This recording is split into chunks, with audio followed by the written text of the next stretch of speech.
সালমা, তুমি হঠাৎ করে আমাদের বাড়িতে? হ্যাঁ, আমাদের গ্রামে কাউকে অ্যারেস্ট করতে এসছো নাকি? হ্যাঁ, তোমাকে। তোমার না সবসময় আর কি মারা। চলো ঘরে চলো। পারফেক্ট। কি? আর অভিনয় করতে হবে না, তোমার মুখোশ খুলে গেছে। You are under arrest.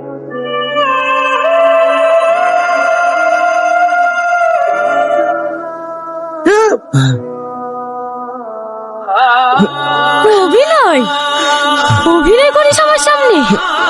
তোর অ্যাকাউন্ট থেকে এতগুলো টাকা ট্রান্সফার হয়েছে আর তুই কিচ্ছু জানিস না? সত্যি বলছি, তুমি বিশ্বাস করো, আমি এসবের কিচ্ছু জানিনি।